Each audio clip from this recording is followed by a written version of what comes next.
Al-Badar TV, menerangi dengan sunnah. Bismillahirrahmanirrahim. Alhamdulillah wassalatu wassalamu ala Rasulillah wa ala alihi wa ashabihi ajma'in. Amma ba'd.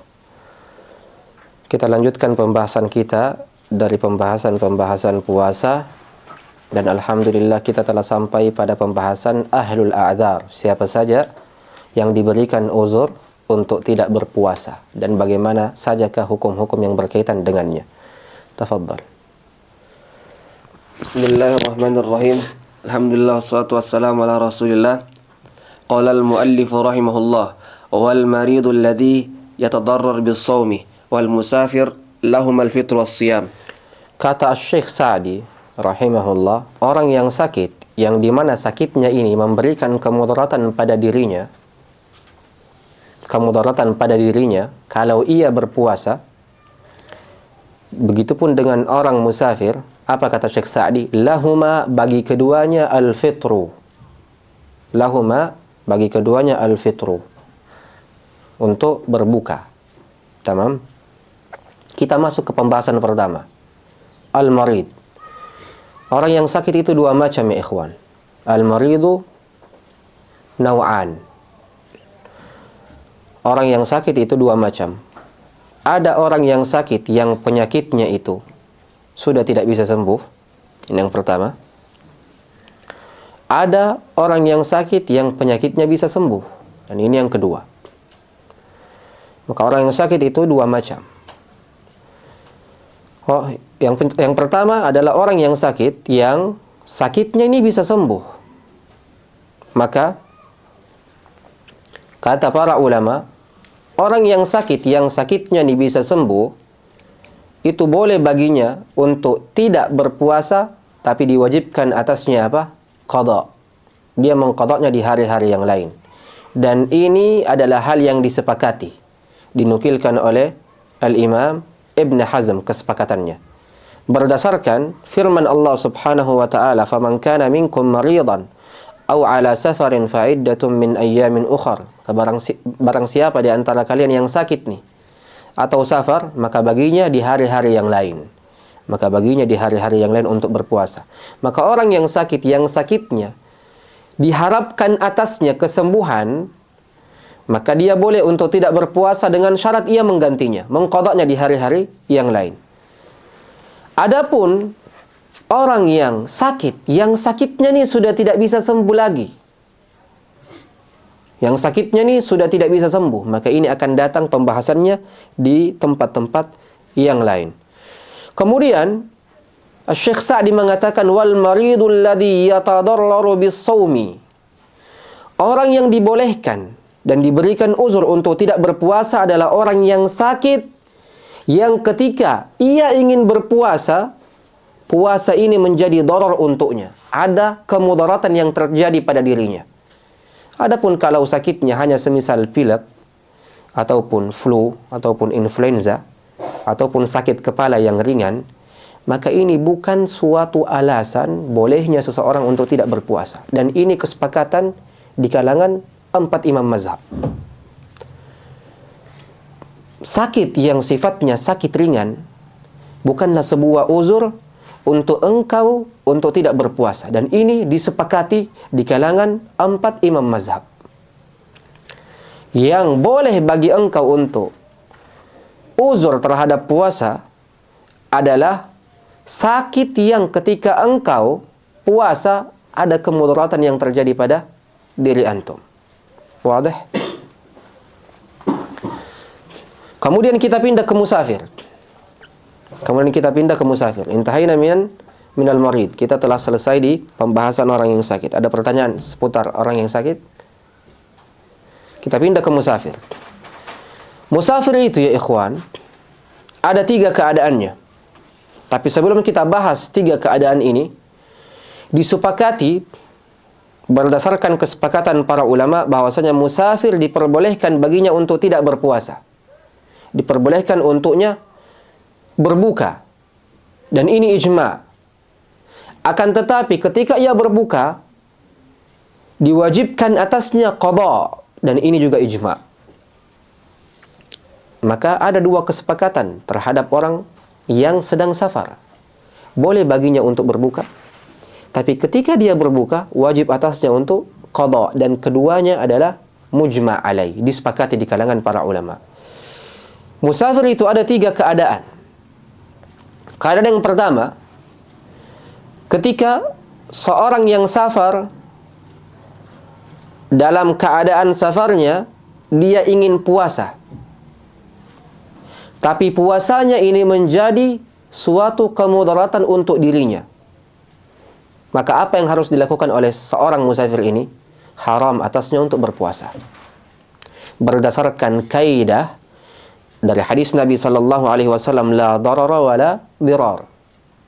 Kita tahu seorang musafir ini diperbolehkan atasnya 2 keadaan, boleh baginya untuk puasa dan boleh baginya untuk berbuka.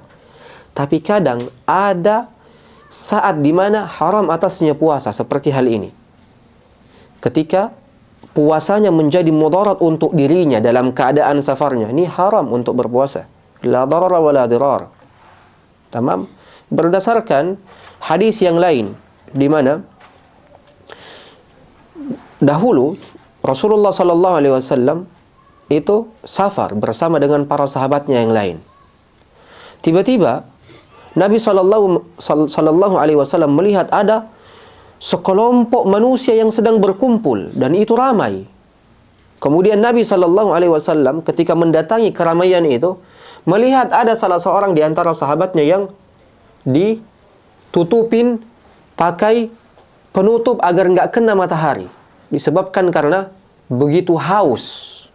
Dan ini sedang safar nih. Sahabat ini tetap memaksakan untuk puasa. Maka apa kata Nabi sallallahu alaihi wasallam? Mahaza? Apa yang terjadi ini? Kata para sahabatnya, shaim, orang ini puasa.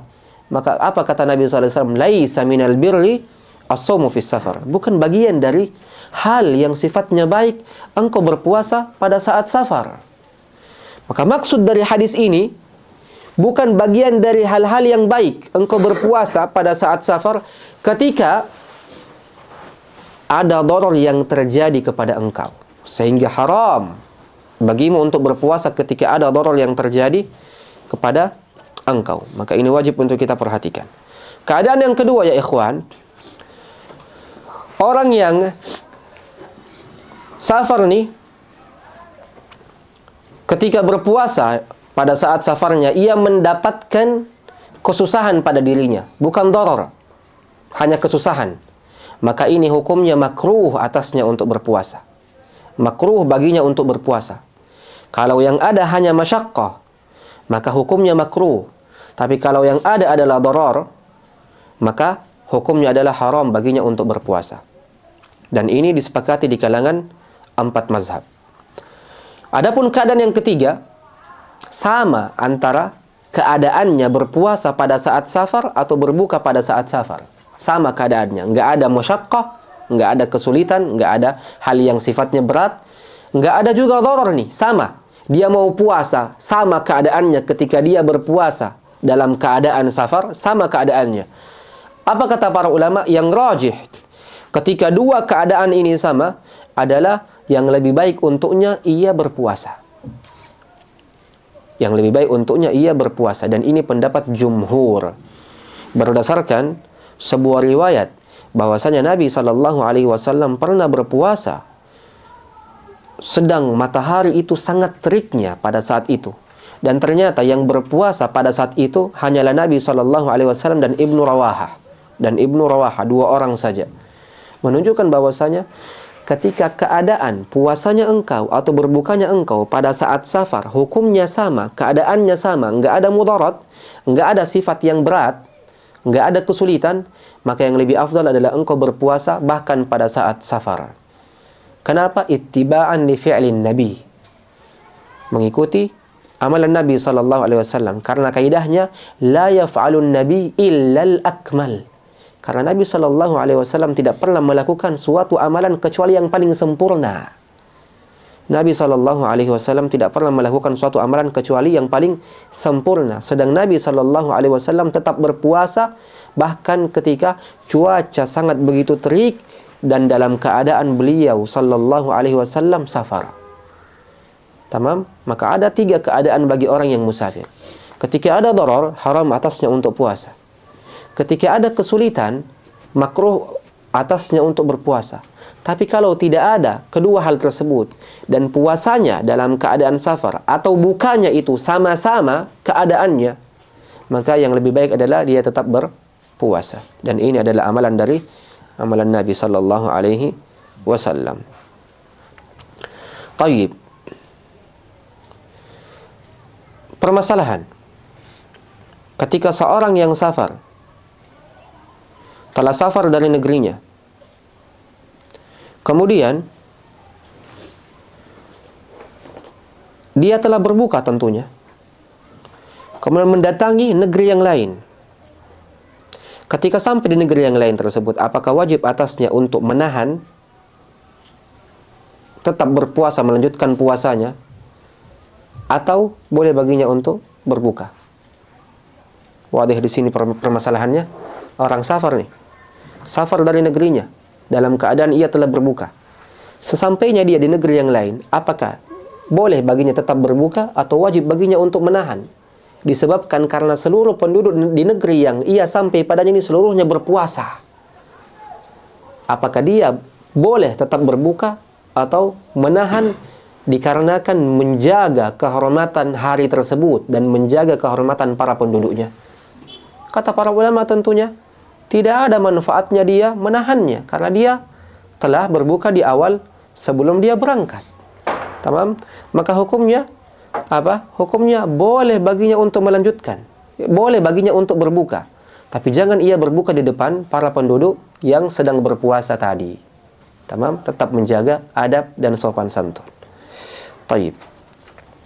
Ini yang berkaitan dengan orang yang sakit dan orang yang musafir. Tafadhal. Wal haidu wan nufasa'u yahrumu 'alaihim as-shiyam wa 'alaihim al-qada'.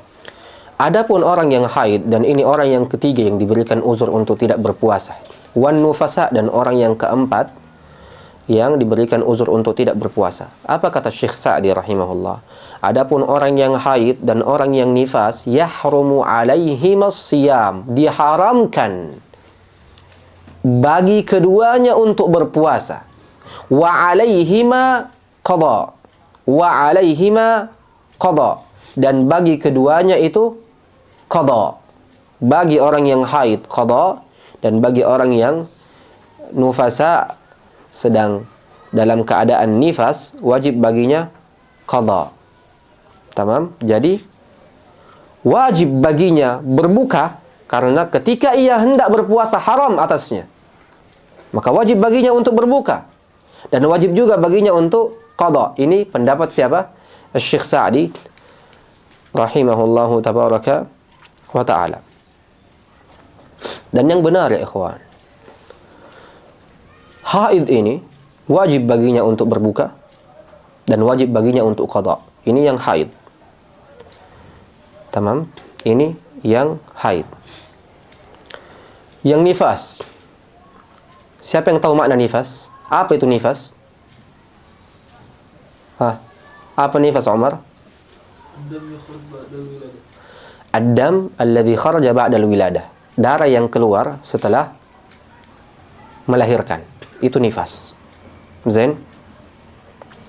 Yang nifas nih, yang rajih, haram atasnya untuk puasa, yakni wajib atasnya untuk berbuka, tapi enggak ada qadanya. Tamam? Jadi yang wajib qada hanyalah orang haid. Adapun yang nifas enggak ada qadanya. Apa yang harus dilakukan? Fidyah, membayar fidyah. Dan ini yang rajih. Dan orang yang mewajibkan qada terhadap nifas, ini salah. Ini salah. Pendapat yang keliru. Makanya kita bantah pendapat yang diucapkan oleh Syekh Sa'di rahimahullah yang mengatakan bahwasanya wajib atas orang yang nifas itu qada. Kenapa beliau mengatakan hal ini? Tentunya karena Syekh Sa'di bermazhab Hambali, dan mazhab Al-Hanabilah mewajibkan qada kepada orang yang nifas. Orang yang nifas. An-nifas ya ikhwan, perempuan yang sedang nifas, hukumnya sama dengan perempuan yang sedang hamil. Apa kewajiban seorang yang hamil? Ketika ia khawatir akan anak di dalam kandungannya, maka boleh baginya untuk berbuka. Tayyib. Setelah ia berbuka, apa yang harus ia lakukan? Apakah dia mengqadha atau tidak mengqadhanya? Tidak mengqadhanya, tapi hanya membayar fidyah. Tamam. Begitupun dengan murdi', perempuan yang sedang menyusui anaknya. Waktu yang paling sedikit untuk seorang ibu menyusui anaknya berapa tahun? 2. Coba kita bayangkan. 2 tahun itu berarti berapa Ramadan? 2 kali Ramadan. Satu kali Ramadan berapa Ramadan? 30. Jadi kalau 2 kali Ramadan berapa? 60. Ditambah di masa ketika ia hamil 9 bulan, berarti satu kali Ramadan enggak terpenuhi. Berarti berapa hari sekarang? 90 hari. Apakah kita wajibkan seorang perempuan yang hamil, kemudian nifas, kemudian setelah itu apa? Setelah itu menyusui anaknya untuk mengqadha selama 90 hari? Ini masyaqqah. Sebuah hal yang berat bagi orang-orang yang, atau bagi perempuan-perempuan yang melahirkan anaknya. Dan kita telah ketahui bersama, Ja'al Islam li raf'a al-masyaqqah. Islam ini datang untuk mengangkat kesulitan, bukan malah menambah kesulitan bagi orang-orang atau bagi perempuan-perempuan yang menyusui. Makanya yang benar dari pendapat ini adalah membayar fidyah. Sehari dia meninggalkan puasa, dia memberikan makan 1 orang dari kalangan orang-orang miskin. Jadi kalau 90 hari dia memberi makan 90 orang miskin. Dan ini pendapat yang rajih. Wadah? Tayyib. Tafaddal. والحامل والمرضع إذا خافتا على ولديهما أفطرتا وقضتا وأطعمتا عن كل يوم مسكينا. طيب. والحامل والمرضع إذا خافتا على ولديهما أفطرتا وقضتا وأطعمتا على كل يوم مسكينا. Adapun orang yang hamil dan orang yang menyusui, kata Syekh Sa'di, jikalau ia takut akan kandungannya di dalam perutnya, aftarata, dia boleh untuk apa? Berbuka. Wa qadata, dan dia wajib untuk mengqadanya, dan ini kita sudah bantah.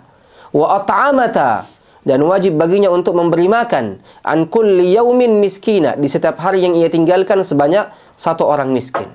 Jadi Syekh Sa'di apa yang beliau katakan? Hamil, perempuan yang hamil, perempuan yang murdi', menyusui, kalau dia khawatir akan kandungannya, boleh baginya untuk iftar, berbuka. Tapi setelah ia berbuka, wajib baginya 2 kewajiban. Apa itu? Dia mengqadhanya hari yang telah ia tinggalkan, kemudian dia memberikan makan di setiap harinya 1 orang miskin. Dan ini masyaqqah. Hamil 1 tahun, 30 hari, Ramadan dia tinggalkan. Murdi' 2 tahun, berarti 3 tahun, 90 hari Ramadan dia tinggalkan. Kita suruh perempuan yang hamil dan menyusui mengqadha 90 hari ini. Ikhwan, orang yang terjatuh ke dalam masalah jima', orang yang terjatuh ke dalam masalah jima' di pertengahan hari di bulan suci Ramadan, apa hukumannya? 2 bulan. Dia wajib puasa 2 bulan berturut-turut. Ini cuma 2 bulan. Engkau suruh perempuan yang hamil dan menyusui untuk mengganti 3 bulan. Maka tentunya ini sangat tidak layak bagi perempuan yang menyusui dan perempuan yang hamil. Makanya yang rajih, yang benar dari sisi pendapat ini, dan ini asarnya Ibnu Abbas, wala yu'raf an hadzal qaul mukhalif. Tidak ada satu orang pun yang kita ketahui ada yang menyelisihi ucapan Ibn Abbas ini. Apa kata Ibn Abbas? At-ta'amata, hanya memberikan makan saja, membayar fidyah saja. Di setiap hari yang ia tinggalkan 1 orang miskin. Bagaimana cara membayarnya? Ada banyak cara. Cara yang pertama, dia masak makanan, kemudian dia bagikan 1, 2, 3, 4, 90 wajibah nih, contoh. Atau dia langsung ke mat'am, dia katakan ke mat'am, saya mau 90 wajibah. Zain, 90 wajibah. 90 itu ia bagikan langsung, sehingga lunas.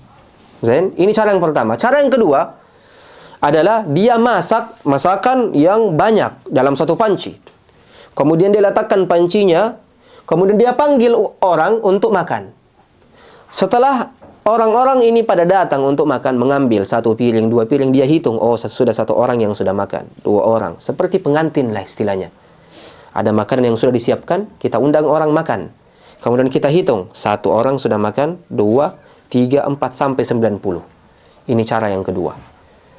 Yang dimana keduanya adalah amalan yang sering dilakukan oleh masyayikhuna, hafizahumullah. Jadi yang benar untuk perkara orang hamil dan perkara orang murdi apa? Hanya memberikan makan saja di setiap harinya 1 orang miskin, yakni membayar fidyah saja, membayar fidyah dan enggak wajib bagi keduanya untuk qada, dan enggak wajib bagi keduanya untuk qada. Dan ini pendapat yang benar insyaallah tabaraka wa taala. Tafadhal. Wal ajizu 'anis shaumi likibrin aw maradin la yurja bur'uhu fa innahu yut'imu an kulli yawmin miskinan. ايش؟ فإنه يطعم عن كل والعاجز عن الصوم لكبر أو مرض لكبر أو مرض لا يرجى برؤه فإنه يطعم عن كل يوم مسكينا. Dan ini bagian yang kedua dari bagian-bagian orang yang sakit yang tadi kita sebutkan di awal. Orang sakit ada 2 macam. Ada yang sakitnya diharapkan dari sakitnya itu kesembuhan, ada juga yang memang enggak sama sekali. Yang pertama kita katakan boleh baginya untuk iftar, boleh baginya untuk berbuka, tapi wajib baginya untuk qada. Zain. Tapi yang kedua nih, orang yang sakit, yang sakitnya sudah nggak bisa lagi sembuh. Seperti apa? Seperti orang yang nggak mampu untuk berpuasa. Disebabkan karena sudah sangat tua. Umurnya 90 tahun, umurnya 100 tahun, umurnya 120 tahun. Nggak mampu lagi berpuasa. Kalau dia berpuasa ada doror yang terjadi pada dirinya. Maka ini nggak bisa lagi berpuasa disebabkan karena umur yang sudah tua. Atau karena sakit yang dimana sakitnya ini sudah tidak diharapkan darinya kesembuhan lagi. Apa kata Syekh Sa'di? Fa innahu yut'imu an kulli yaumin miskina. Dia memberikan makan di setiap harinya 1 orang miskin, yakni membayar fidyah saja tanpa mengqada. Bagaimana mungkin engkau menyuruhnya mengqada sedang dia saja secara asal sudah nggak bisa berpuasa?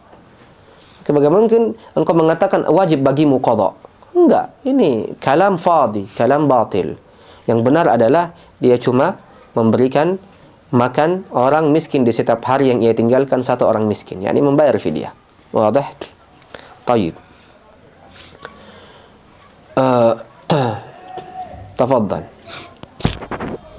Wa man aftara fa alaihi al-qada'u faqat idza kana fitruhu bi aklin aw bi syurbin aw qai'in 'amdan aw hijamatin aw imna'in bi mubasharatin. Sekarang kita masuk ke pembahasan yang lain, yakni apa? Faslun fil mufattirat. Hal-hal yang membuat orang itu menjadi batal puasanya. Apa sih yang membuat orang batal puasanya? Jadi yang disebutkan oleh Syekh Sa'di rahimahullah dari orang-orang yang diberikan uzur untuk tidak berpuasa ada berapa? Ada berapa? Ada 4 ha? Orang yang sakit, orang musafir, kemudian haid, nifas, dan nifas, hamil murdi. Hamil murdi ini 1, 4. Jadi ajiz anis shaum ini masuk ke dalam orang yang sakit tetap yang sudah tidak bisa sembuh lagi. Kita tambah yang sebenarnya ada 5. Yang kelima adalah al-mughma alai, orang yang akalnya hilang. Entah akalnya hilang disebabkan karena pingsan, atau hilang akalnya karena obat-obatan, atau lain-lain sebagainya, yang disebut sebagai mughma alai. Kalau dia berpuasa, puasanya tidak sah. Karena akal adalah manatut taklif. Akal ini adalah hal-hal yang wajib ada pada diri orang yang dibebankan kepadanya ibadah. Kalau nggak ada akalnya, nggak sah ibadahnya. Ibadah apapun yang ia lakukan, nggak sah ibadahnya. Tamam? Kemudian, puasa ini mewajibkan yang namanya niyah. Dan orang yang hilang akalnya nggak mungkin ada niatnya. Makanya al-mughma alai ini seperti orang gila. Seperti orang gila yang dimana enggak sah puasanya. Kalau ternyata yang hilang akalnya nih enggak sah puasanya, apakah wajib baginya untuk qada? Enggak ada qadanya. Orang yang hilang akalnya karena obat-obatan, enggak ada qada untuknya.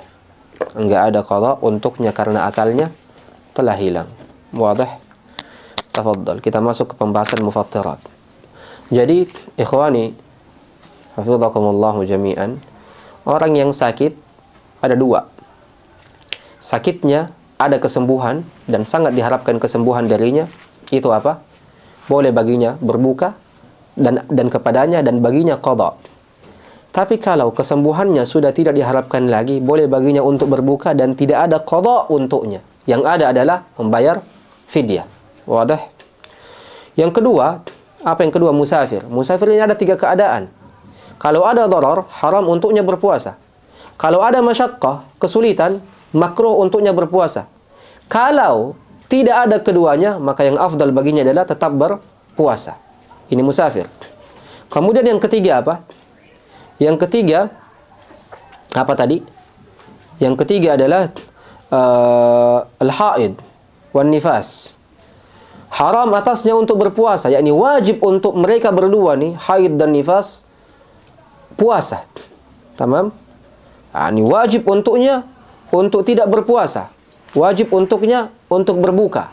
Mereka berdua, haid dan nifas. Yang ketiga, yang keempat, hamil dan murdi. Orang yang hamil dan menyusui.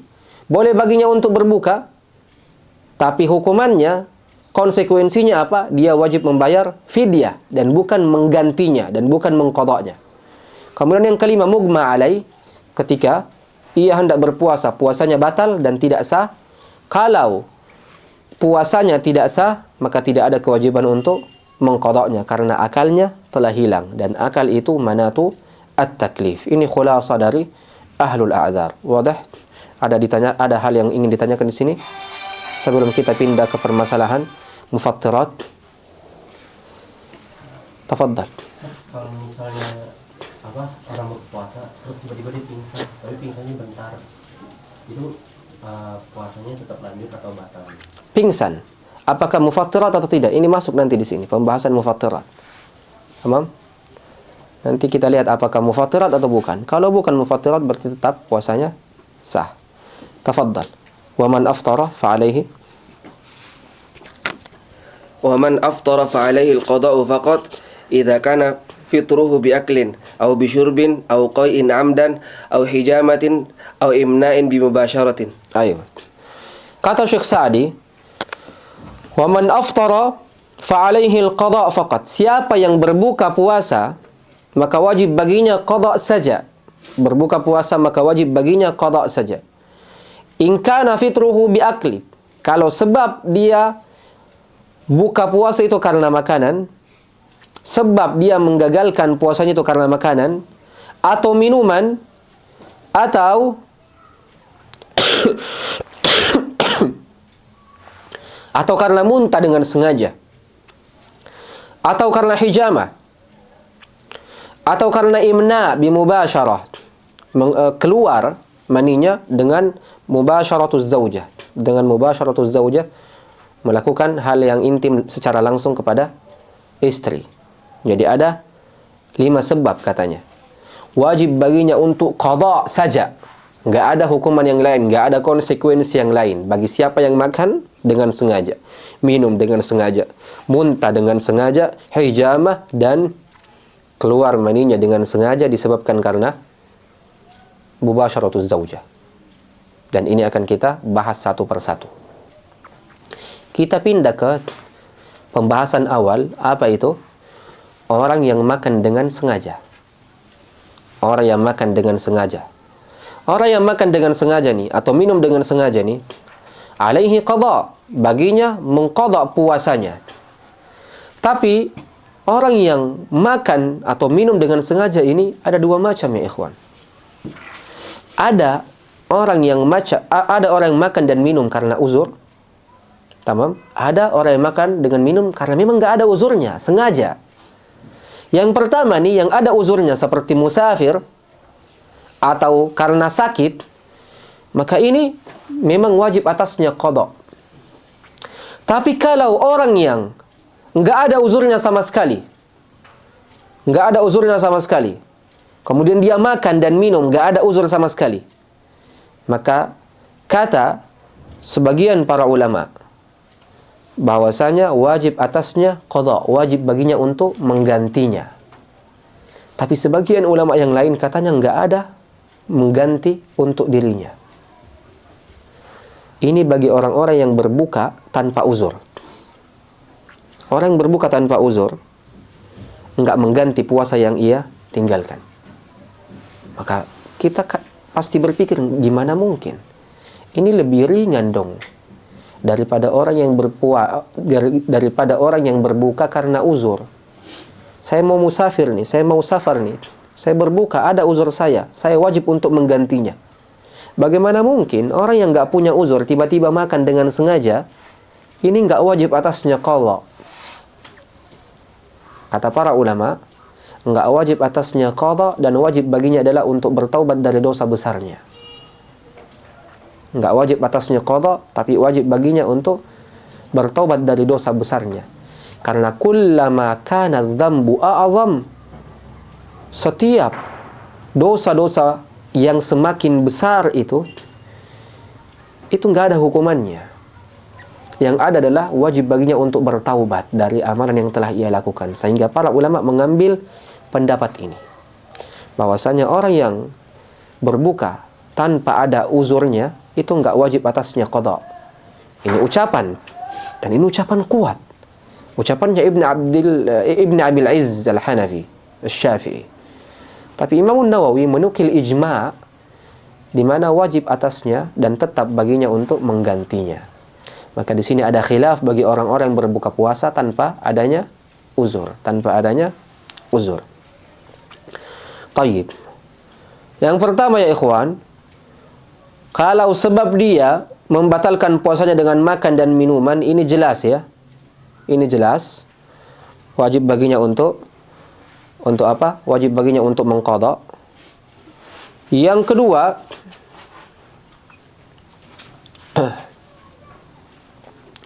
kalau ternyata yang dia makan ini adalah makanan yang tidak bergizi, seperti koin, dirham, atau dinar, atau uang junai, uang rupiah, koinnya dia makan tiba-tiba sedang berpuasa. Puasanya batal atau tidak? Man yujib? Tiba-tiba masuk koin nih, atau ada temannya yang jahil lagi tidur buka mulut, jadi dimasukin koin. Gila nggak koin tuh? Bagus kalau koinnya kecil.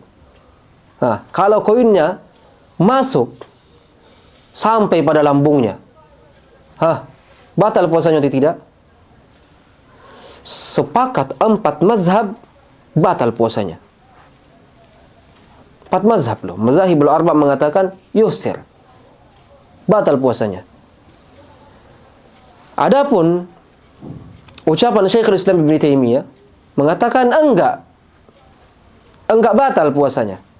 Ini ucapan Syekhul Islam dan sebagian dari kalangan Malikiyah, dan ucapan Al-Imam Al-Hasan Ibn Saleh mengatakan enggak batal. Dan ini yang rajih, bahwasanya orang kalau makan koin enggak batal puasanya. Kenapa? Karena ini enggak disebut sebagai makan. Ada enggak orang yang makan koin ini dikatakan, oh antum makan apa? Antum sudah makan? Enggak ada kan? Orang dikatakan makan ketika dia makan apa? Makanan ataupun minuman. Tapi kalau dia makan koin, ada enggak orang makan koin? Sehingga orang yang makan koin ini enggak disebut sebagai orang yang sedang makan, tidak secara bahasa dan tidak pula secara syariat. Makanya ini pendapat yang rajih. Ini pendapat yang rajih. Tayyib. Kenapa bisa tidak dikatakan sebagai makan? Karena hakikat dari makan apa sih? Hakikat orang makan itu apa? untuk menguatkan dirinya dan memberikan dirinya protein, kekuatan. Sekarang, orang yang makan koin, ada kekuatannya? Ada proteinnya?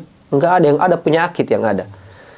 Sehingga enggak disebut sebagai makan, tidak dari sisi bahasa ataupun tidak dari sisi syar'i. Wadah? Tayyib. Kemudian obat tetes telinga. Obat tetes telinga atau obat untuk mencuci telinga yang kotor. Ketika diminum, apakah puasanya batal atau tidak?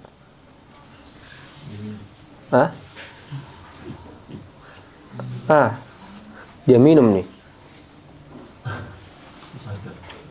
Batal atau tidak? Man yujib? Satu tetes telinga nih, apakah membatalkan puasa? Kalau dia teteskan ke telinganya satu, apakah membatalkan puasa? Enggak, itu jelas ya. Tapi kalau dia minum, batal. Tetap ngapain antum ragu? Ini air nih, ini masuk ke mi'dah nih, ke lambung nih. Mau dia minum racun juga itu batal. Tamam? Jadi kalau dia minum, batal. Tapi kalau dia cuma teteskan ke telinganya nih, untuk membersihkan telinganya, apakah membatalkan puasa? Enggak membatalkan puasa. Tetes mata, membatalkan puasa atau tidak?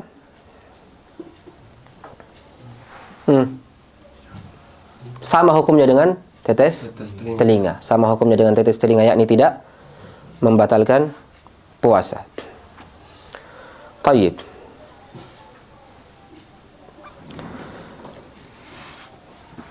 Orang yang diinfus membatalkan puasa atau tidak? Membatalkan puasa, karena infus yang masuk ke dalam tubuh kita berupa cairan, yang dimana cairan ini sama hukumnya dengan makanan dan minuman, sehingga membatalkan puasa. Zain. Asap buhur. Tiba-tiba Rizki bakar buhur nih, diginiin ke depan antum sehingga antum cium. Membatalkan puasa atau tidak? Tidak. Tapi kalau dia makan seperti tidak membatalkan puasa. Tamam. Menelan air ludah, air liur, membatalkan puasa atau tidak? Kalau banyak, dia sengaja kumpulkan kemudian ditelan.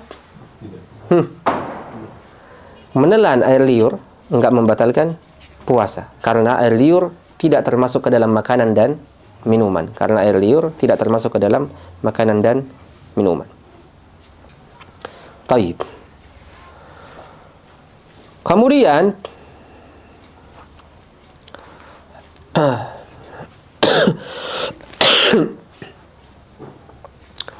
Taib. Kita masuk ke pembahasan selanjutnya, apa itu qai, muntah. Orang bisa berbuka, orang bisa batal puasanya dengan muntah. Tamam, tapi muntah yang seperti apa? Muntah yang disengaja. Kalau tiba-tiba engkau pengen muntah nih, muntah langsung tiba-tiba, apakah puasa antum batal? Enggak.